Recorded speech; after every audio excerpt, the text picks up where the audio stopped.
Okay, so without further ado, Christopher. Thank you, sir.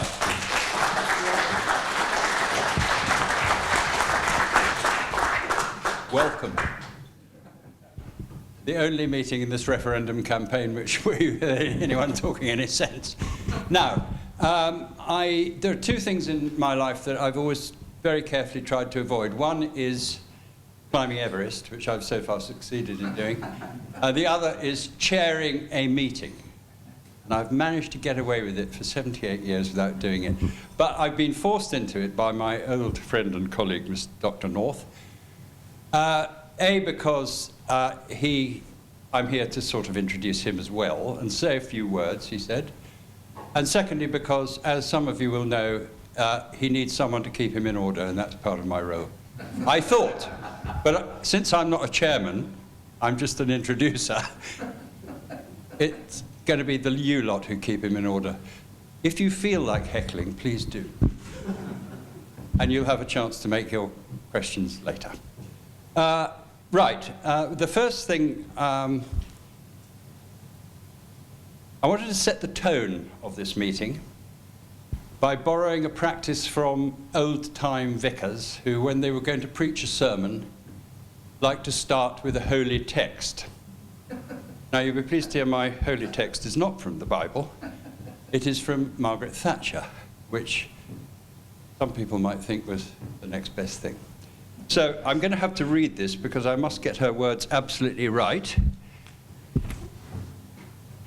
This is what she wrote in her last book in 2003. That such an unnecessary and irrational project as building a European superstate was ever embarked on will seem in future years to be perhaps the greatest folly of the modern era. And that Britain, with her traditional strengths and global destiny, should ever have become part of it, will appear a political error of the first magnitude.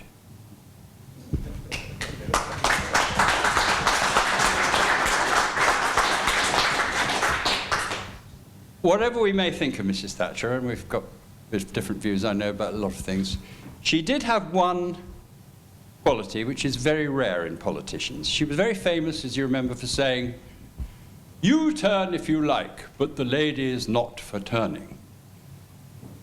Actually, on certain very important issues, Mrs. Thatcher, as she then was prepared to admit that she'd got something seriously wrong and did a complete U-turn. And one of those subjects was Europe. Some of you may recall that back in 1975, when we last had a referendum in-out referendum on Europe, Mrs. Thatcher, just become leader of the Tory party, was absolutely gung-ho for staying in. And she dutifully intoned the little mantras that she'd inherited from her predecessor as Prime Minister, Edward Heath. But then, in 1979, when she became Prime Minister, she embarked on a long and very uncomfortable learning curve. She had to sit through interminable, utterly tedious, often very fractious meetings of the European Council. She had her 5-year-long battle for the rebate, which was entirely justified because what she was trying to undo is a financial stitch-up, which Heath had allowed us to be let in for when we joined in 73. In 1986, she was hideously tricked as she finally realized over the single market, or the Single European Act, I should say, the next treaty.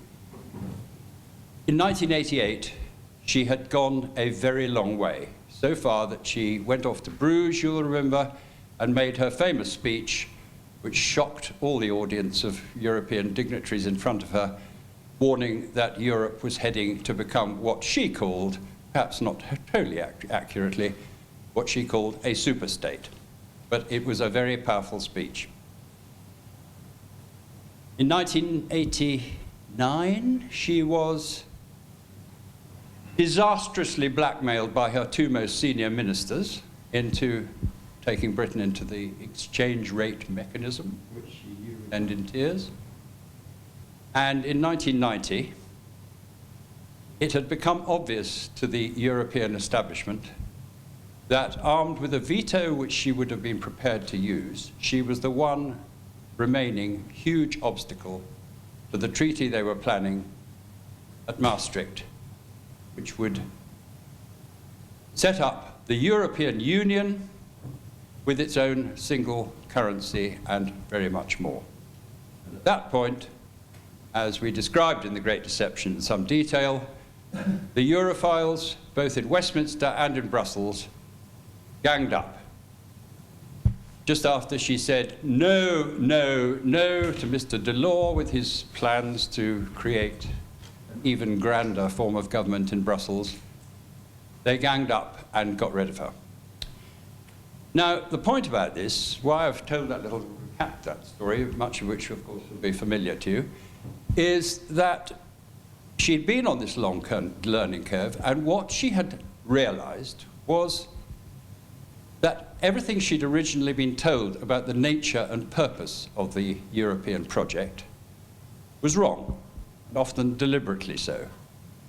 She had actually begun to cotton on to what its real nature and purpose was. And this led her to a conclusion which I was privileged to hear from her directly a year or two later, when or 4 years, 6 years later, actually after her fall, I took part in I was invited with my family to a weekend in Scotland with several quite senior Tories, and Mrs. Thatcher and her husband were the star guests.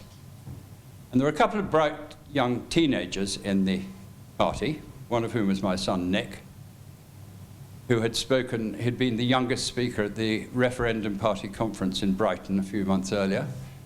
And Mrs. Thatcher said, well, she was by then Lady Thatcher, I must be accurate. She said, tonight I want you all to come into the library, and these young people can ask me questions about anything they like.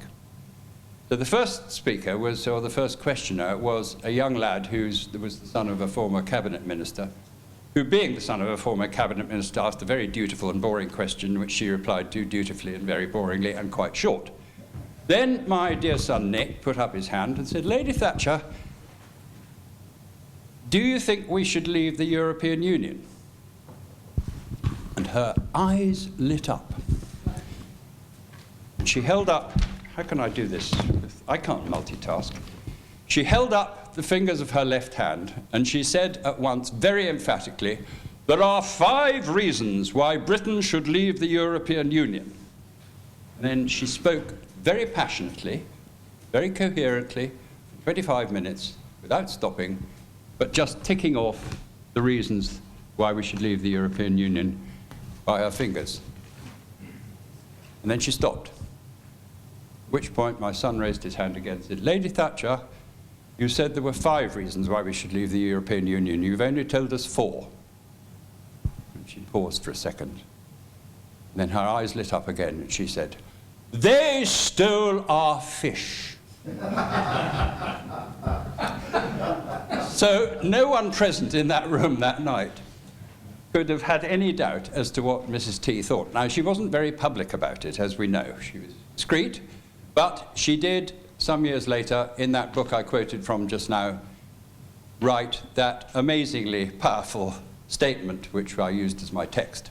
Now, when Richard North and I began researching for our book, The Great Deception, one of the things which particularly struck us was, as we went through, and particularly I have to say Richard, because he is a very quick reader, is Richard, much quicker than me, thousands of documents, papers, books, biographies, heaven knows what. One of the things which struck us was about almost everything that had ever been said or written about the history of the European project got the story very seriously wrong. And often, as I say, quite deliberately so. And one of the most important things that we discovered was that the core idea which lie behind the European Union in years to come was originally conceived way back in the 1920s by two men, one of them a Frenchman called Jean Monnet. And what these two men had come to conclude was that what was needed for the future of Europe, this is back in the 1920s, was to create a United States of Europe of a very particular kind. They wanted it to be ruled by what they called a supranational government. And this was something that the world had never really seen before, because what it was based on was two principles. One was there should be a central authority which was not answerable to any electorate, that was composed largely of technocrats, if not entirely, which would take away all the powers from the nation states making it up, all the powers that they had to govern themselves. And the second corollary of this was that the two men who were behind this idea back in the 20s never in any sense intended it to be democratic. They knew best. Now, of course, it took another 20-odd years before Monsieur Monnet, who was now very important in France, had the chance to start putting their idea into practice. It was exactly the same idea they'd had 20 years before. Monnet was a brilliant fixer. You have to hand it to him. He was one of the most extraordinary men in the whole of the 20th century. His name is known, I suspect, to most people in this room, but it is not widely known. If you went out to the street and said, do you know who Jean Monnet was, you'd get out of 100 people, probably 99 possibly, unless you talked to a Frenchman or a Eurocrat, of course. You would not find anyone who knows who he was. But he was more influential than almost anyone else in the 20th century, apart from a few obvious examples like Adolf Hitler and Joe Stalin, or Lenin rather.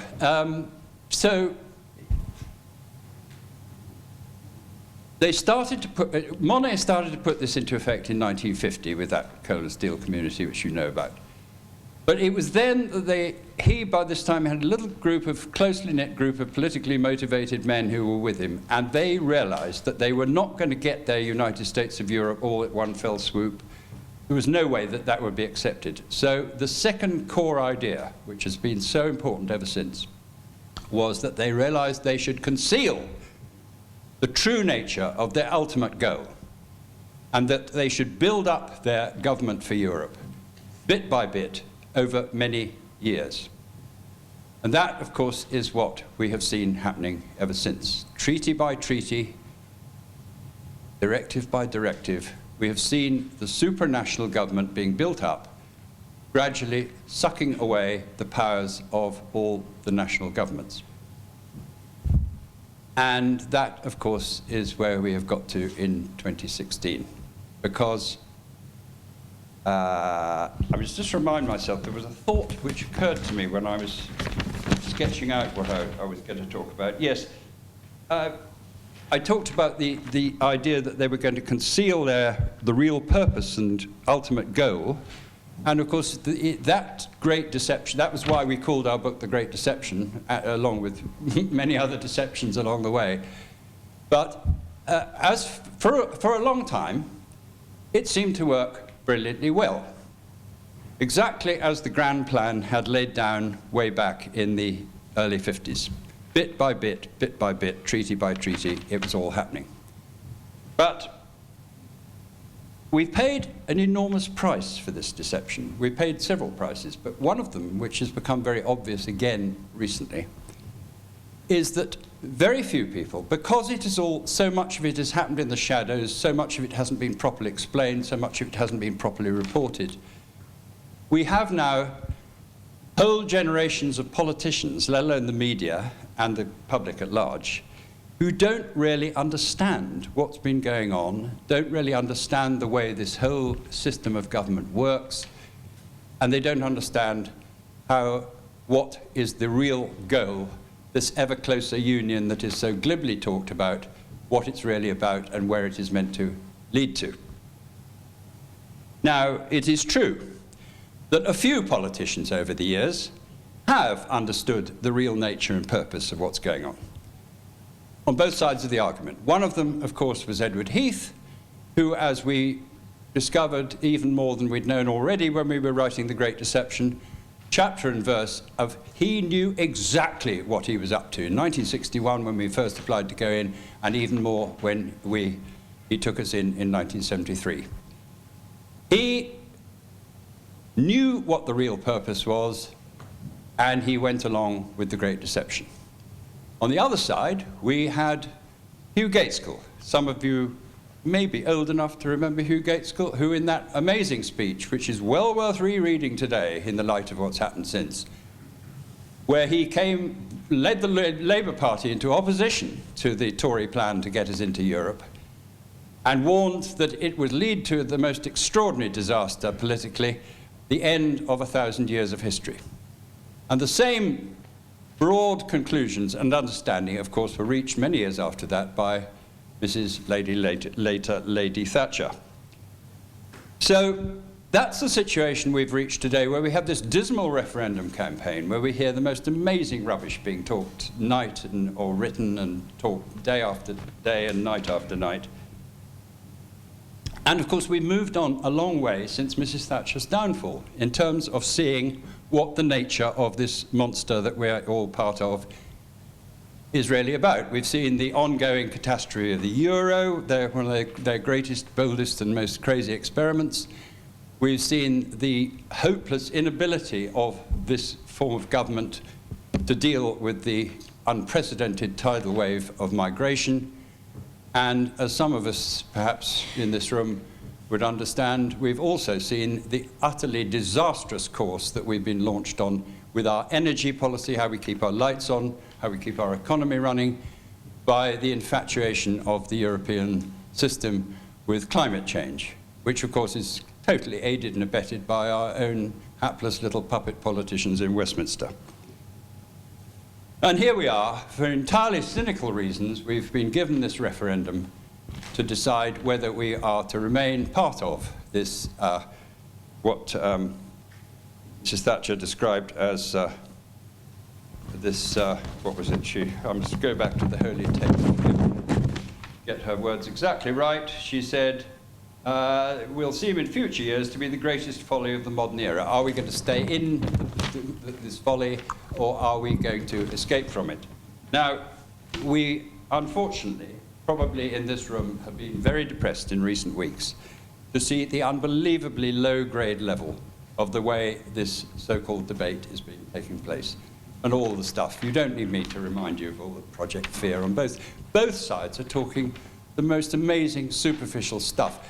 But what comes across more than anything else is the fact that they don't really understand what it is at issue, what the European Union is about, what its rules are. We are just being carried along on a tide of fluff. Now, there is one person, you will not be perhaps surprised to hear me say, one person who does understand this, probably arguably better than anyone else. And he is our main speaker, who I'm about to get up on this platform. Now, Richard has spent some years working literally night and day, trying to unravel the incredible complexities of what would be involved in our extrication from this political folly. And he has come up with all sorts of facts, ideas, proposals, strategies, which are literally over the heads of all the people who are parading across our airwaves on the public stage, trying to tell us, totally failing, what this referendum should be about. Now we have a chance, for once, to listen to that one man in the whole of Britain. No, I don't want to over-egg it, but as you know, Richard is incredibly bright. He's one of the best researchers, political researchers in the business. And you now have the pleasure, I hope, of hearing him speak very intensely for A few minutes, Richard. All yours. Thank you, Booker. Thanks a lot.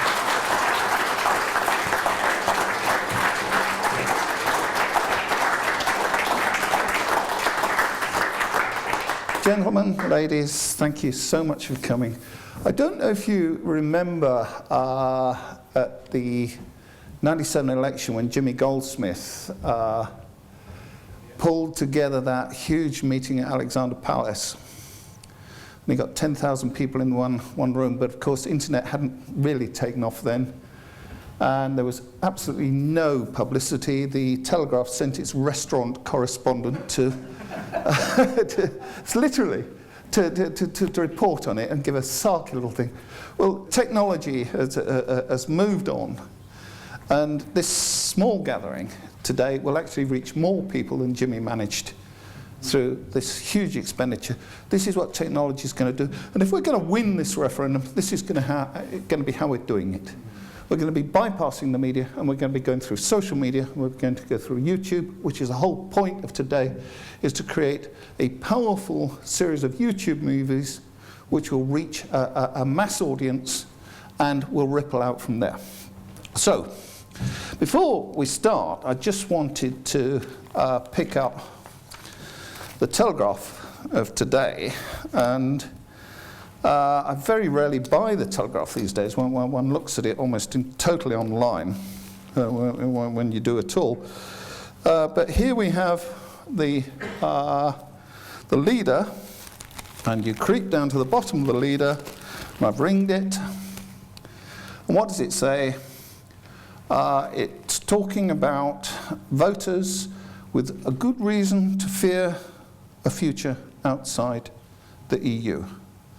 To win them over, says this august newspaper, the Leave campaign must show that a prosperous alternative is possible, and they need to turn an intellectual proposition into a coherent, detailed plan.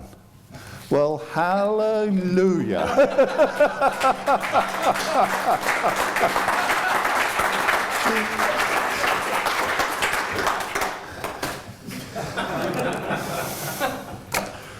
3 years down the line, and they're now telling us we need a plan. Thank you. Here it is, Flexcit. We've been working on it. It's not mine, it's everybody's. There's probably been about 300-400 direct contributions into this, as we've had it up on site, with people adding to it, commenting about it, arguing about it, and then developing the ideas. And there's people in this room who put in ideas that have shaped it and brought it to the stage it is. We've made a lot of mistakes on the way. I've given a lot of presentations on it, which have helped me shape the thinking, and I've taken a lot of flack from all sorts of people, which further shaped it to produce what it is today, what we hope is, and call with some pride, the definitive plan for leaving the EU. Now, the whole point, and even now Charles Moore is in the Spectator diary this week saying, oh, no, we don't need a plan, because if we have a plan, we get attacked. It's madness, is the idea that we mustn't have a plan because it's attacked. So what's happening to the Leave campaign is being attacked for not having a plan. All right, fine. But why really do we need this plan? Well, there, if you like, there's Brexit. A three-legged stool. And the thing about three-legged stool is it's got 3 legs. It's quite remarkable, that. But they must be the same length. We must have balance. And it's the key thing is the balance. Now, at the back, and it's quite deliberate at the back, is the reasons for leaving. Now, we've been talking about why we should leave the European Union for the best part of 40, 50 years. We were talking about it endlessly in 75 and it didn't work. We've been talking about it for year after year after year after year after year, and it still doesn't work. And if all we've got to do is talk about why we should leave, then we will still be talking about it in 40 years' time when we're still in the European Union. It's not good enough. One of the seminal moves or developments of understanding for myself was to read some of the parliamentary debates in the 1940s, where one particular MP, Richard Stokes, talking about winning the war and the need for a articulation of what was called at the time war aims, where the man said in Parliament at the height of the Blitz in October 1940, when they were still having debates and they were talking about the future, and the man said, you cannot win a campaign on a negative. You must have a positive vision. And this idea I call the Stokes precept. So there's your second leg, is your alternative vision. And in our booklet, we indeed articulate this, and it's not difficult to do. And each actually person has got their own ideas, and they're valid. But the big gap is the third leg. It's all very well saying we should leave. It's all very well saying that here's a wonderful potential future, but what you have got to convince people is that it's achievable. And it's that huge gap in the middle which Mr. Cameron is capitalizing on, is exploiting by saying it's a leap in the dark. And if you look at it in that sense, here's the vision, here's where we are now. If the chasm is too big, if it's too dangerous, and you cannot reassure people that it's safe and practicable, it doesn't matter how good your case is, you're going to lose. Because people go into that booth and they're going to look at it and say, well, I quite agree with these Leave people, and I've read Mr. Booker and I've read all this stuff, and I think, yes, well, this EU is not very good, but you know, we've got to think of the children. We've got to, and you know, the fear factor kicks in and we lose. So therefore, that's what today's about. It's about offering you a credible mechanism for getting out of the European Union. Without that, we don't have a case. Now, for those of you who haven't seen it, the case is set out in short in our pamphlet. It's just a mere 40-odd pages.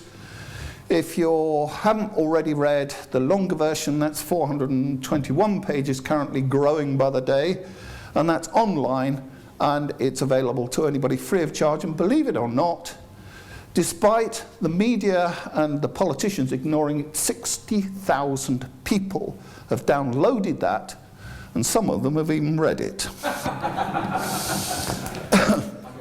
So, Brexit, Flexcit. Flexit, the movie, we called it the market solution because that's what it is. Now, the crucial thing, and here I have to concede that I've made some mistakes, is that in looking at how we get out, we've said it cannot be a simple big bang solution. You cannot, you know, one day say we're in, the next day walk out, have a quick chat over tea and coffee, as some people actually advance and clear it all up in an afternoon, and the next day we will repeal the ECA and we're home free. It ain't going to happen.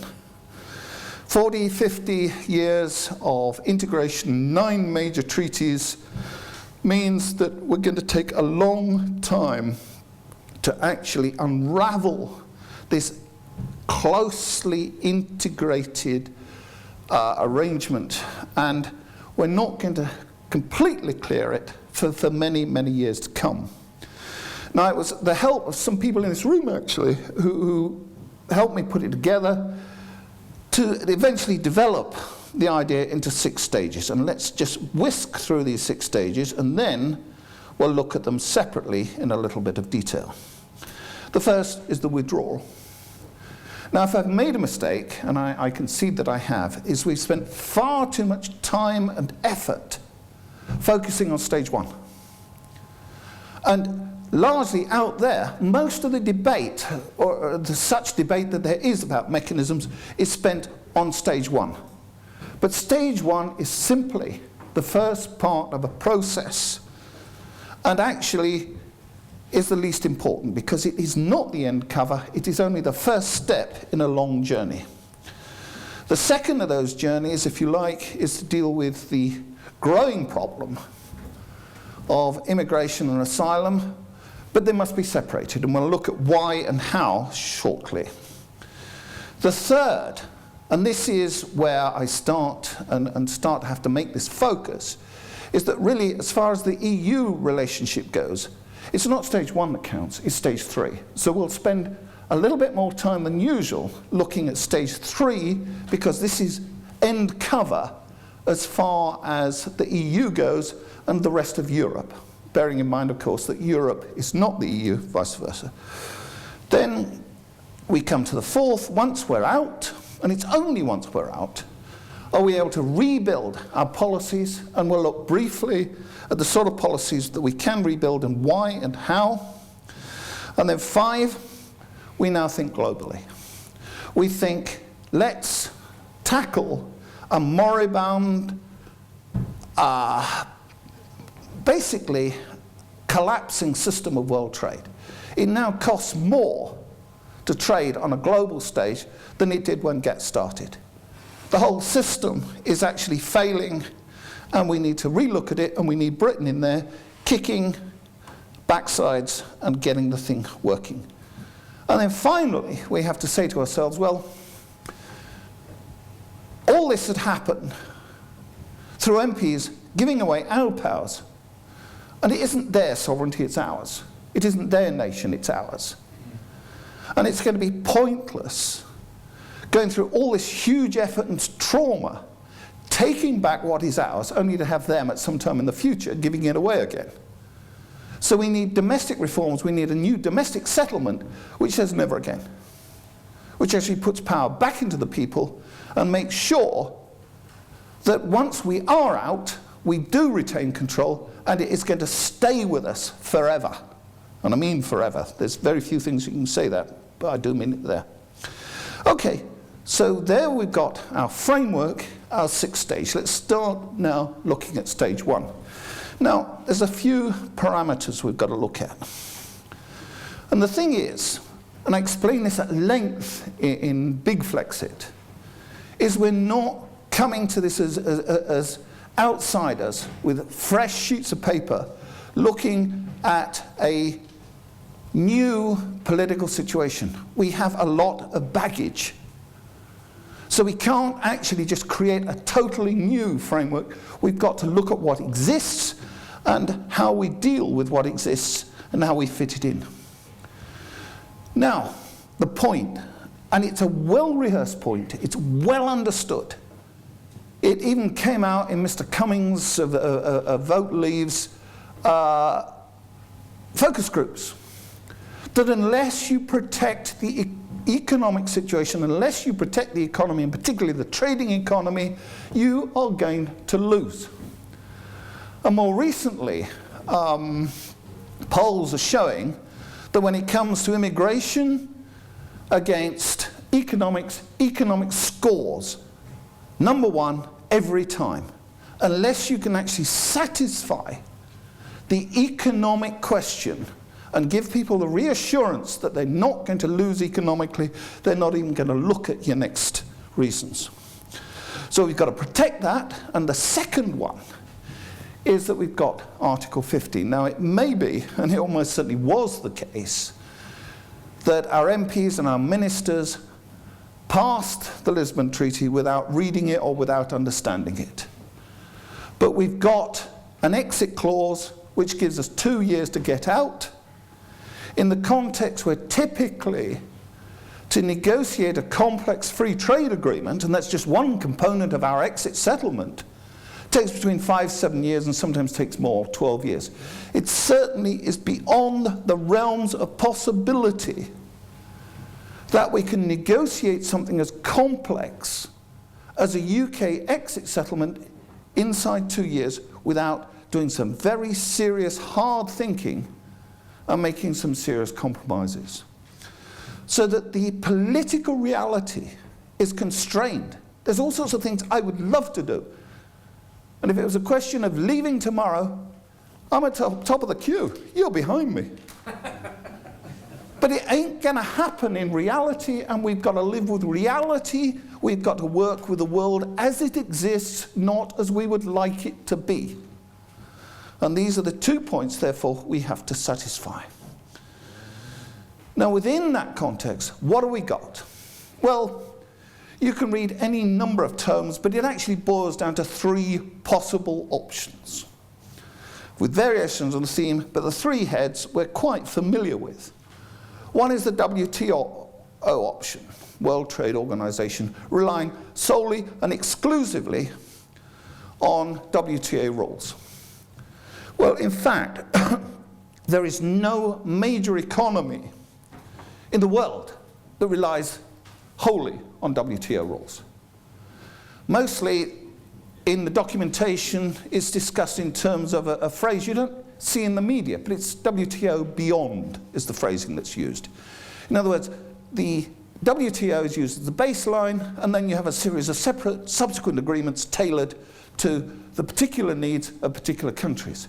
We hear people continuously saying, for instance, that, oh, we could work with WTO, with China, with America, because they don't have trade agreements with the EU, which just simply reflects a complete misunderstanding of the situation, where you actually find that China and the EU have 35 separate agreements.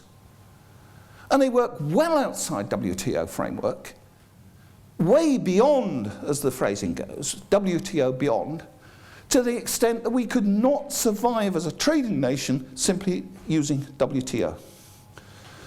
That says, therefore, we look at bilateral, and this is where Boris Johnson, and I'm firmly instructed that I'm not to call him a moron, so I'm not going to call him a moron. Quite. But he came up with this idea of the Canadian option, but suddenly didn't want the Canadian option, but wants the British option, but cannot tell us what it was. And then we have this amazing speech from Mr. Gove, who tells us that we're going to join this European free trade zone, which exists only in his imagination.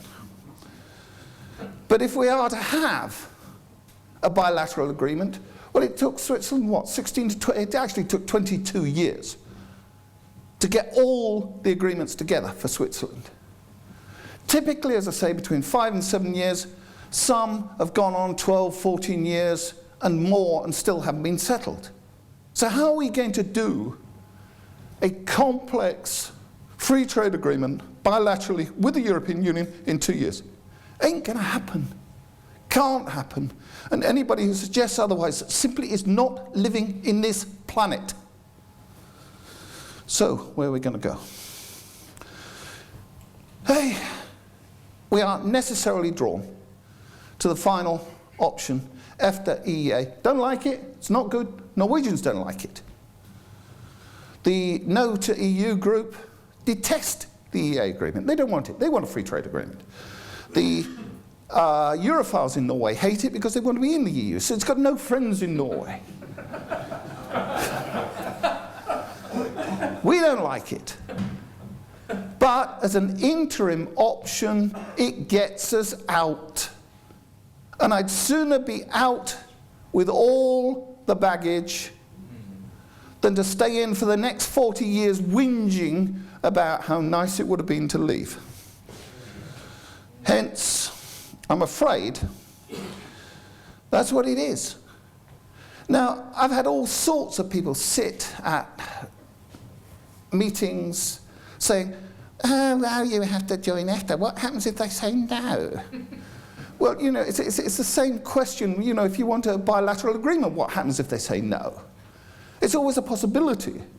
Well, what you do is you have a cascade fallback, and written into Flexcit, there are fallbacks. There's several fallbacks, so that if we can't get into EFTA, then there's ways out, less optimal, but actually we can live with them. But our primary choice, what we put on the table is we rejoin EFTA. Don't forget we were founding members of EFTA in the 1960s.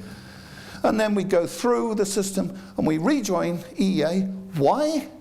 Because it's a template, because it gets rid of all the negotiations over the majority of the issues. So we take it as read, we take it off the books and say, right, let's agree that, full stop, move on. And of course we have to move on because EFTA EEA is not sufficient unto itself. Not least, CAP, CFP are not part of the EFTA agreement, but if you look at the agreement, it's incredibly flexible. So you can add country-specific protocols to the agreement, and pro temp, we can tuck in CAP, we can tuck in CFP, until such time as we've got alternatives. Now again, we're not in magic wand territory. Owen Patterson and I, some years back, sat down and did a serious study on how to bring out a CFP policy. And it took us 2 years just to write the framework for study. And we concluded it would take between 5 and 10 years for a democratic nation to rebuild a fishing policy from scratch, which is what we would have to do. So it's not going to happen overnight. It's a very complex, detailed, difficult thing. Not least, we've got rid of all the research facilities which are actually going to drive the policy, and we'd have to start by rebuilding those. So you can see the sort of problems we have. We're not in magic wand territory where we're suddenly going to find all the answers. Now on top of that, we're going to find roughly 19,000, give or take, laws in the acquis. I know there's an awful lot of nonsense talked about how many laws there are, but if you actually take the acquis and look at what's in force, it's just over 19,000. How are we going to sit down as civil servants and rewrite all those? That's not going to happen. What has every major independent country or newly independent country done? What did India do? What did Ireland do? Well, both those examples are very good examples because when they gained independence, they simply absorbed. They took in all of the law that existed and repatriated it and reenacted it. So that when India became independent, it took in all the British law and said, right, all the British law that was is now Indian law. And then it set up a commission to review the law and overturn, and it didn't, in 1948, it declared independence. It didn't actually set up its commission until 1955. And if you actually go through the law books in India, some of the company law, particularly, which I've been looking at, is still actually the original law that was originally passed in Westminster. So even to this day, they still have British law on the books. And we would do roughly the same. It's exactly what Ireland did and others have done as well. You simply repatriate the acquis, and then you take your time going through it, making sensible decisions about where you need to make changes, what changes you need to make to bring yourselves up to date. Then on top of that, there's all manner of administrative areas of cooperation, from food safety to maritime surveillance to Galileo, which, you know, we started off hating, but it actually is turning out now to be a reasonable system. But these are the sort of things we've got to look at, and we've got to look at political cooperation in terms of defense, in terms of foreign aid, in terms of foreign policy generally, but cooperation, not subordination. That's the difference. And all of those have got to be settled, and they've got to be settled in 2 years. You're going to be hard at work. Okay. Where's that take us? Well, this is what it looks like. That's what the negotiations look like. You start off, you don't immediately go to Brussels with an Article 50. You do what's called scoping talks. So you work out, you go and do love-ins around the capitals of Europe, telling people how much you love them and how much you want to work with them, and flattering and schmoozing them, until such time as you've got some broad agreement as to where you're going to go. Then you clock in on your Article 50, but you've got to decide whether you can get into EFTA. If you don't, you've got a problem. And this is where my fallback came. Shadow, EEA. There's also, you can actually borrow from the Australians and the way they do things, which is quite interesting. If you get into the EEA, fine. If you can't, then you're back to bilateral or WTO, and basically you're finished. It's going to fall apart. But if you get through into the EEA, right, you repatriate law, third country agreements, all these trade agreements you've got with other countries. We're being told by the scaremongers that we lose them. No, we don't. It's a simple administrative matter, what's known as the presumption of continuity. We've just got to get their signatures to agree that the treaties continue unchanged and we're back in business. That brings us to a stage where we can conclude our Article 50 agreement. There is a thought, and it's only a thought, and I don't know necessarily it's a good one, is that we could have a referendum on the Article 50 agreement. But if the answer is no, then we are really in problems. It may be that the answer is actually a general election, but I'll leave that one hanging.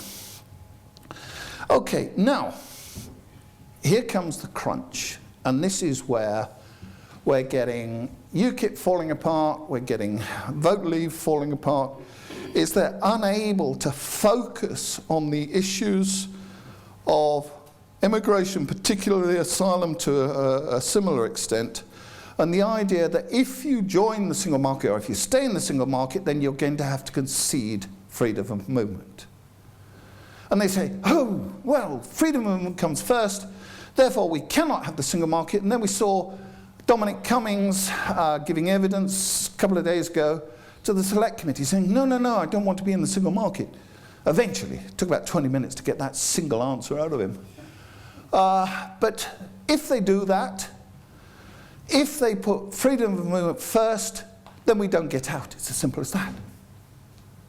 So what we've got to say is let's get out and let's then deal with immigration and asylum, and there are lots of things we can do. It doesn't mean that we're hopeless and helpless. Now, the first thing to do, and this is where at times I weep in frustration, is the inability to understand that we're dealing with a complex issue here.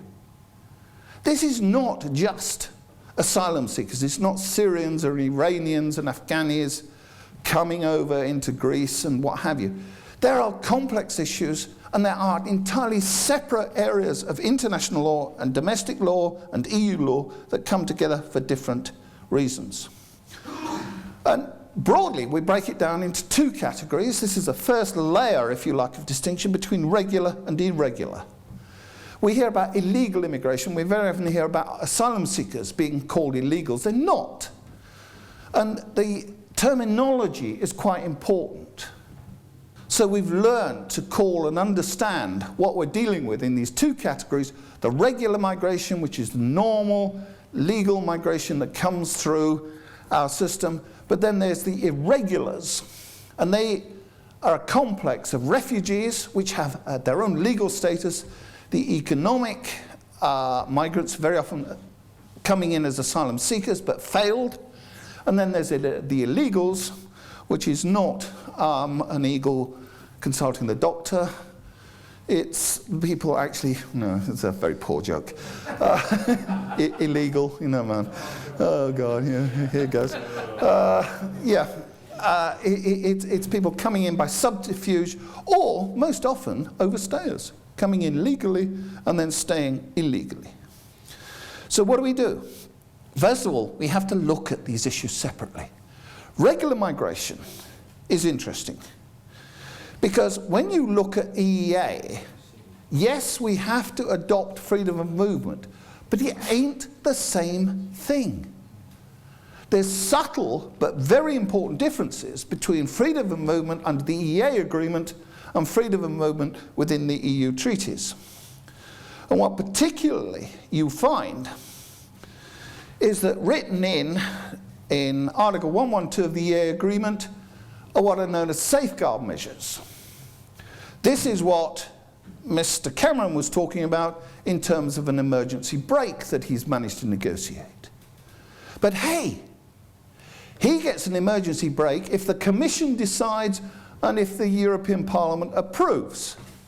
In other words, he has to go begging to Brussels to say, please, mister, can we actually have some sort of narrow limitations on some aspects? But written into the EEA side, if you're an EFTA state, you can impose your emergency brake unilaterally. You decide You've got control. So EEA does give you control where you need it, if you need it, and you don't have to go begging to Brussels. So EEA is not EU, it is different, and it does give us more power. Not brilliant, but it's there. Liechtenstein has adopted it ever since they joined. But then, don't forget, third country immigration, legal immigration, actually exceeds freedom of movement. And there's an awful lot we could do there without invoking EU law. And one of the biggest problems, as we'll see also with asylum, is the ECHR, the Convention of Human Rights. And 20% of our total immigration comes in not under EU law, but comes in on right to family life, Article 8, and family reunion. And if we could address that issue, that takes out a huge tranche of people coming in. Let's look then at the irregulars. Asylum seekers are a big part of it, but not the whole part of it, because we've got the economic migrants. We've also got the irregulars. But hey, look at migrants. This is not primarily EU law. It's the UN Convention on the Treatment of Refugees that is badly in need of revision. When you actually go back through the preamble of the 51 Convention, it actually stems from agreements made in the 1920s to deal with the fallout from the Russian Revolution. So we're actually dealing with concepts that are nearly a century old. And I think it's perfectly reasonable as a nation state to say, hey, it's about time we re-looked at these in the context of the real world. But we can't do that within the EU, but we can do it without. Same goes, ECHR.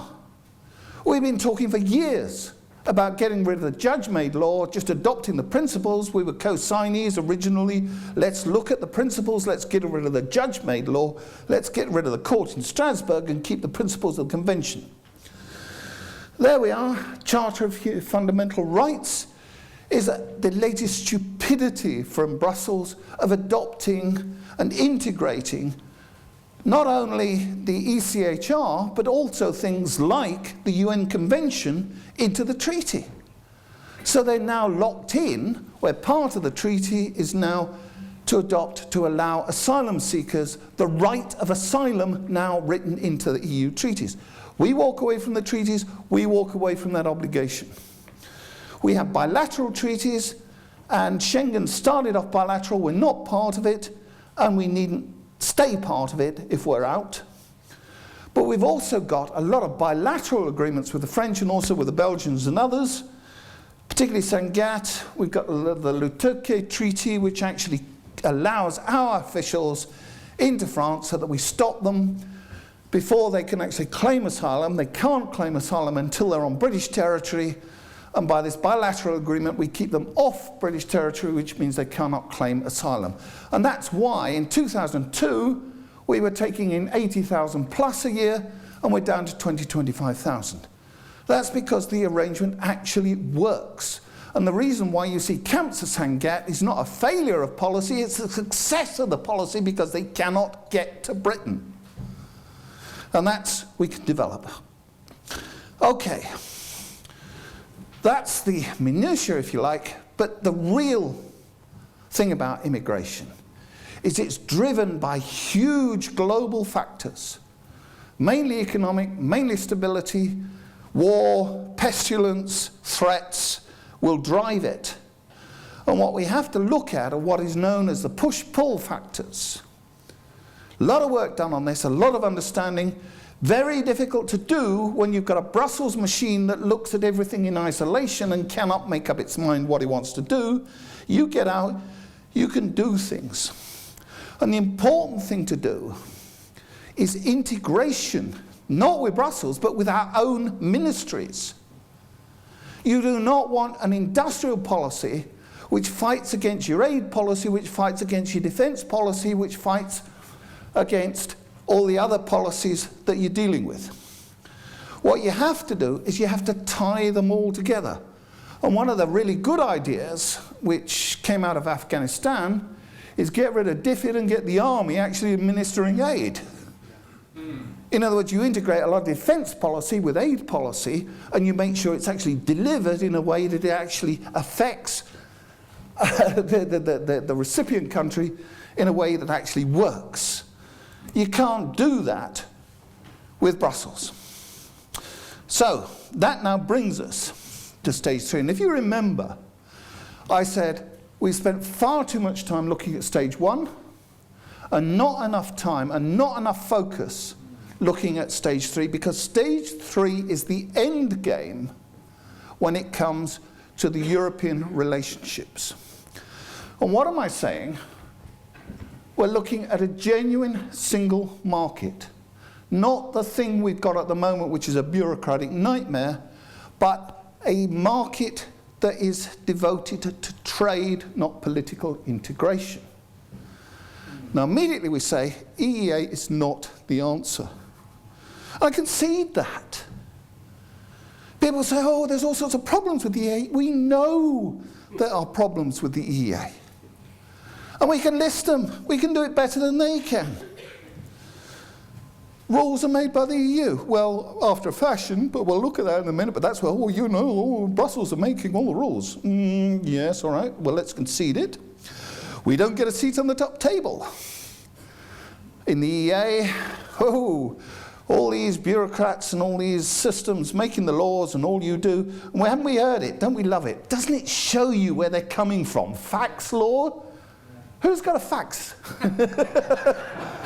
Do they still use faxes in Brussels? I think they probably do. Although it tends to be emailed now. And I've heard this slogan used. They love it, don't they? You pay and no say. Pay, no say. All right, yeah, all right. Let's look at the reality. And that is it. Once we leave, we're looking at an entirely different relationship. And what we're starting to do is acknowledge that most of the laws are not actually made in Brussels.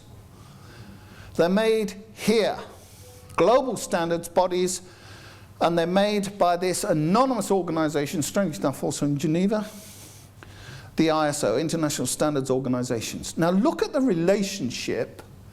If you're a member state, you do have input, but the decisions from EU member states go filtered via the EU. If you're in EFTA EEA, you have direct access, and you're working through directly, you have your seats on the top tables. You then decide at top level what the standards are going to be. You then pass them to Brussels. So if there's fax law, you're faxing the standards to Brussels, which then puts its brand on it, puts a number on it, and sends it back down to you. But you've been there long before they got there. So in fact, there is a very real step change once you leave. It's not ideal, but it's better. Now, where's that take us? The thing is, that is your EEA acquis. Look, and you can't see it because I had to take a tiny little illustration out of an EFTA manual which showed the breakdown. And you find that when you look there, that's about 70 to 80% of your law, which is potentially made by global operations. And actually, if you stretch it, you can stretch it to about 90, 95% of that law is coming from global institutions, and a total of about, it's difficult to see, I know, but currently, as of a few days ago, the acquis, the EEA acquis, is about 5,000 laws compared with your total acquis of about 22,000. And that is going to come from organizations elsewhere. Here, I used this picture before. A fisherman, foreign fisherman, could be anywhere, filleting. He is producing a product Who decides the law, the regulations to which he works? If he's selling into the EU, you might say it's the EU, but it isn't. It's an organisation called Codex Alimentarius Commission in full. It's not based in Brussels. It's based here in Rome. And you talk about global governance, there's over 5,000 people in that office. Food and Agriculture Office, FAO, Rome, there's where your regulations are coming from. Other regulations, a huge tranche coming from here. That's not Brussels. That's absolutely the Palais des Nations. It's the old League of Nations office or building in Geneva. It's now the home office of the United Nations Economic Commission Europe, and there is the repository of the Bent Banana Directive. It's also the Bent Cucumber Directive. With great aplomb, in 2009 wasn't it, the Commission said, we have abolished the Bent Banana Directive, we have abolished the Bent Cucumber Directive and a whole load of other vegetable directives because they were so problematical, they were being mercilessly, I think there was the word, ribbed about these silly directives. But in fact, they still exist. They've been adopted, they've been set up by this body, UNIS, as marketing standards, and the EU now has a general standard for marketing vegetables and fruit, and it has exactly that, what it calls a general marketing standard. It says you must comply with the general marketing standard, but it does not define it. But it says if you want to know what's in it, look at UNIS. And if you comply with the UNIS standard, which is a direct copy out of the EU former standard with embellishments, it says if you obey UNIS, you are deemed to satisfy EU law. So what's happening is the law has moved up a stage, and it's the same goes for vehicle regulations. We talk about safety standards, emission standards, type approval standards. They've all gone to Geneva. So once again, Geneva, not Brussels, is making the law, UNIS again, and it hands down its laws to Brussels, which puts its stamp on, and then sends them to us. Now, if you want to be at the top table, that's where you're going to be. You're not going to be in Brussels, you're going to be in Geneva, you're going to be in Rome, you're going to be in Vancouver, and you're going to be in all these other countries which have international bodies where you're going to be on the top table instead of Brussels. Where's that go then? Right, now, here's where I've taken a lot of hammer. They say, oh, well, what happens if you get into the EA and we get stuck there? What guarantee can you give us that we're going to reach stage 3? Well, ladies and gentlemen, I don't have to give a guarantee because it's already happening. And this is where Booker sort of talked about the ignorance behind this debate. This has been going on for years and nobody is noticing, but it is what is happening and we need to be part of it. What you're getting is now technical standards increasingly are made at a global level. You're getting other instruments, you're getting conventions, and this is a very, very useful instrument. The Ramsar Convention, for instance, underwrites the whole of the Habitats Directive. It didn't start with the Habitats Directive, it started with Ramsar, and Ramsar is implemented by Habitats.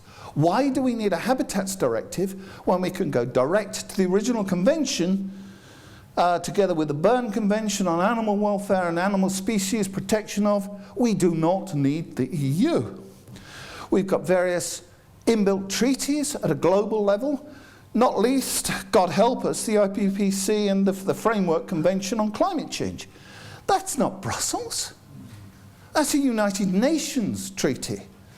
We could get rid of it, but only at a global level. And then, what people don't understand is there's a whole raft of non-treaty or quasi-treaty agreements. And a lot of these are happening not between member states, but they're happening between institutions.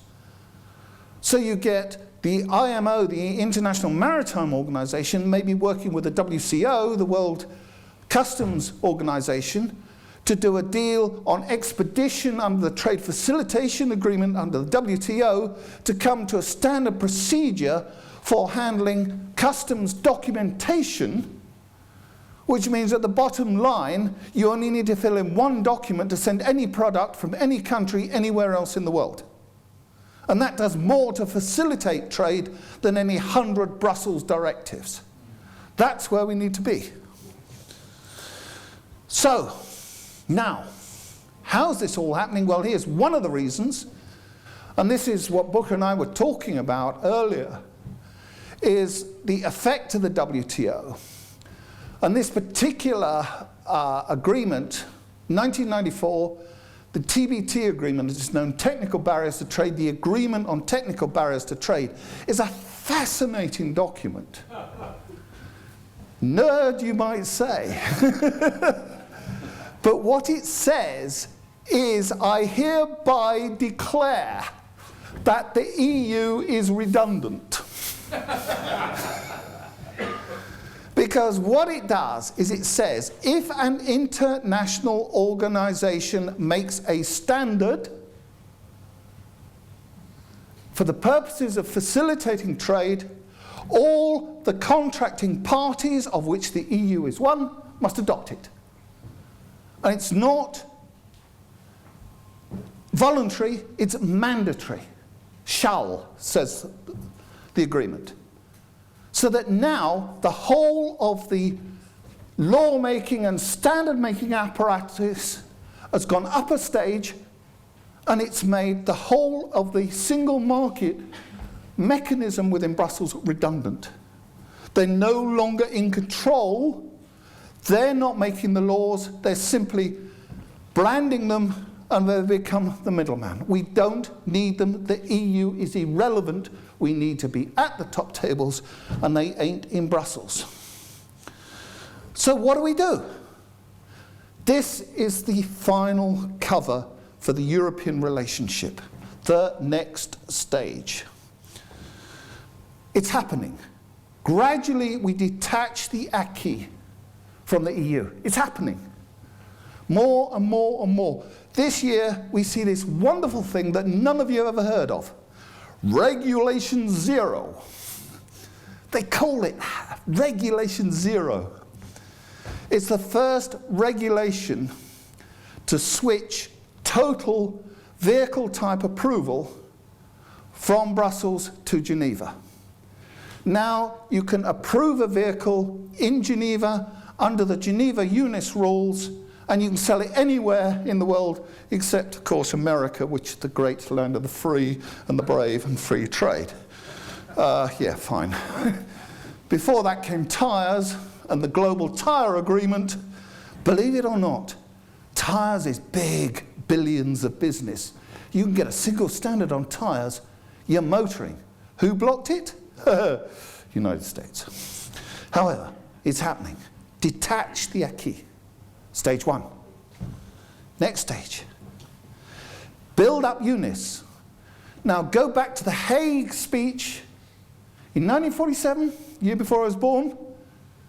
Churchill talked about a hierarchy of states with a United Nations and a hierarchy of regional bodies. UNIS is the regional body, an intergovernmental body which agrees standards which we can all adhere to. But intergovernmental, not supranational. So that when you're looking for a replacement, you're looking at UNIS. It exists, and has done since 1946. 46? Yeah, 46. And what do you do then? Well, we all hated the EEA anyway, so we abolish it. We get rid of it, and actually we end up with what Delors promised in 1992, but then changed his mind after the fall of the Berlin Wall and started dealing with the realities there, is we have a community of equals. So that everybody comes under the umbrella as equals in the enterprise of creating proper free trade, and that's what the new system looks like. Global standards, UNIS, EFTA, EFTA Plus, because UK has joined it, and perhaps some others, through with the EU equal with the non-aligned states. Under the umbrella of UNIS, if the EU wants its own little corner, then it's welcome, as long as we're not part of it, and we are equal in the decision-making as to what governs the single market. That, ladies and gentlemen, is the end game as far as Europe goes. Okay? So it ain't EEA, it ain't the Norway option. It's a genuine single market building on what already exists. Alrighty. Let's move to 4, and we can now start dealing with these quite speedily. As far as policy goes, hundreds of policy areas are determined by Brussels. That means that once we leave, we're going to have to rebuild all these policies. And there's loads of them. Here's just a short list. You know, you've got things like foreign defence policy, got to be rebuilt. We've got to start thinking in terms of what is in the national interest. You've got to rebuild agriculture. That is going to take a long time, ladies and gentlemen. Extraordinarily complex, but the first thing we're going to do is get rid of an agricultural policy. Because the big problem with the CAP is the A. Why take out a tiny bit of the rural economy and give it special, distorted, preferential treatment, when in fact farming is part of the bigger rural economy and depends upon it? We don't want an agricultural policy. What we want is an integrated rural policy, which actually brings farming back and properly integrates it into the rural economy so that it works properly as a whole and not as a fragmented, distorted mess that it is at the moment. We look at things like fisheries, and then John's here from Restore Britain's Fish now, formerly Save Britain's Fish. And yes, as I said earlier, it will take years to develop, redevelop an effective policy. And it ain't going to happen immediately because, of course, we will see that the existing foreign fisheries have actually acquired rights which we're either going to have to change over a period or buy them out. We cannot instantly kick out the Spanish fishermen or the Dutch fishermen for that matter. It's going to take time. Environmental policy is a biggie, and of course that's global. Climate change, terribly global. And of course digital market, which is mega, mega, mega, mega. Brussels has made such a mess of it. But by and large, it's intergovernmental and commercial. That then brings us to the world. We've done Europe, we now have to look at the world. And I did mention briefly, it now costs more in terms of international trading to trade in goods and to an extent services than it did before GATT. We've had this monumental effort to get rid of tariffs. But what's happened is the system has closed in on itself and created what are called non-tariff barriers. And recently we saw a fascinating document from the British Embassy in Washington, which remarked that between the United States and Europe, the EU, tariffs, which are high on automotive products, averaged out at 8.5%. But non-tariff barriers were the equivalent of 22.5% tariff equivalent. So that's actually an increased cost from the start of GATT. And this is happening worldwide. And it's actually damaging hugely global trade and global prosperity. And it's something which is not being properly addressed by an EU which is obsessed with big bang, high profile trade agreements like TTIP, which are actually the administrative equivalent of the dinosaur. This is 19th and 20th century stuff, and we need to be moving into the 21st century. Now, I can't deal with it in depth, but it is in Flexcit.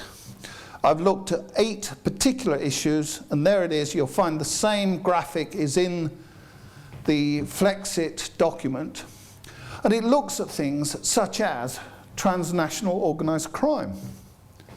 And it's an interesting facet that we get the free trade zombies who prattle on about the brilliant effects of free trade. And free trade agreements, now we must have free trade on this and free trade. The biggest beneficiaries of free trade are criminals. The biggest growth industry globally is organised crime. And when you're developing systems which are being totally undermined by drug smuggling and by counterfeit trading and by all sorts of deception, then you find actually that if you add the downside to the upside on many of these free trade agreements, the net effect is a negative, not a positive. But people are not looking at it holistically. Britain can, on its own, provide the leadership which will kickstart the systems. And what you're seeing is, forget these free trade deals. They are 19th century, 20th century stuff. Look at what's happening in the real world. Look at Eunice again, our old friend, and they are going in with OECD in Paris, looking hard at mechanisms of trade and administrative systems, and it's the administrative systems which slow down trade and cost the money. It's boring, techie stuff. But it's a difference between being able to get in a truck and drive from here to Belarus without stopping, or being stopped 4 or 5 times, and each time having to produce documents. So that you get this fascinating organisation. Nerd speaks again, nerd shall speak unto nerd.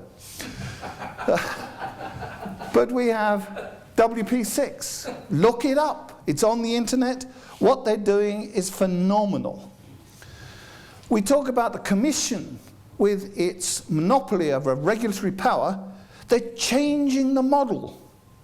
They have international bodies and individual states getting together to define regulatory needs, free movers freely agreeing between parties of equals, not a bureaucratic nightmare sitting in Brussels dictating, but free agreement between equals of what is called an international model of regulation, worth looking at. They start off with this wonderful new animal, common regulatory objective. And it's agreed between democratic organisations, between NGOs, and between companies who know what they need. Once you define the CRO, you then go out to international organisations and you decide which is the best one to work it out, to settle it, and then you implement it through the TBT agreement. That is how the new world works, and we need to be part of it. We don't even know it exists, most of us. And when you say, what's the alternative to Brussels? That's it. It works, it's inexistent. We need to be part of it because Brussels is usurping it, and it is ours, not theirs. And that's what it looks like. That's an OECD chart. You can't read it, but it was just to give an indication of the mechanisms for improving free trade. And that is in addition to free trade agreements. And when you say, oh, China doesn't have a free trade agreement with the EU, maybe not, but it has a lot of these. And that's the point. Not everything is a free trade agreement, and very often it has much greater effect than something out of the 19th, 20th century rule book. Finally, we come to the Harrogate agenda, and this doesn't necessarily happen afterwards, it can happen alongside everything else. But it's basically, do we trust the bastards? If yes, sign here, I've got a bridge to sell you. If you haven't, then we've got to bring them in, reel them in, and tell them, that this country belongs to us. Do you know we assisted, after the Second World War, in writing the basic law for Germany, their constitution, and it starts off by saying that the Germans are sovereign, that the individual members, citizens of Germany are sovereign. In Britain we're not. We talk about parliamentary sovereignty. We don't get a look in. We have no sovereign rights. We are subjects. So we have to start off by saying, hey, you know, forget it. It's ours. We want to assert our sovereignty. Let's go through very quickly because we've got very little time. We look at real democracy at local level. Democracy, I live in Bradford, ladies and gentlemen. My local authority has 460,000 people in it. And it calls itself a local authority? Come on. I spent a very enjoyable period over in Iceland recently. 134,000, and they got 54 local authorities. 134,000 people in the nation with 54 local authorities. And I go to Bradford and you've got 480,000 people and they call it a local authority? Come on. Can we have some democracy, please? Separation of powers. Purpose of Parliament at the moment is to provide a gene pool, and a very shallow one, for the Cabinet. You've got to separate this out. We've got to have proper MPs scrutinising the executive, not providing the raw cannon fodder. We need people's consent to laws. We need to see more referendums. Why should we sit with ignorant MPs deciding what laws we are when half the time they sit in their offices, the bell goes, they go downstairs and they go through the voting lobbies without even knowing what they're voting for? You complain about the European Parliament, but if you see it in Britain, it's a joke. Most of the time they have no idea. We need to be taking part. Then on item 5, I love this. You'll be paying your tax bills, your poll tax, no, council tax they've now decided. Do you know there was a requirement that if we raised council tax by 2%, there had to be a referendum? My local council, and I think all your others, have gone up by about 4% this year. Where's the referendum? Oh, they've waived it because they wanted to raise it by 4%, so they've actually waived the requirement for a referendum. They've called it a levy, not an increase. Yeah, right, okay. Well, my view is, you want money, it's our money, you ask us, we'll tell you whether you can have it. In other words, you have a referendum on the budget. That'd be an interesting one, wouldn't it? And none of us are in a position to say what our constitution should be in the future, but I should say that we need a national convention. We need to take a grip of what's happening to our country. We, the people, need to decide where we're going, and that's what that is about, item 6. And over there is Neil. Where he is? He is Mr. Harrogate Agenda, and he is going to bear the flag for us. But that, ladies and gentlemen, puts it together. We're nearly there, you'll be pleased to know, because that is Flexcit. Flexible response, continuous development. In other words, leaving the EU is not an event, it is a process. Thank you very much indeed.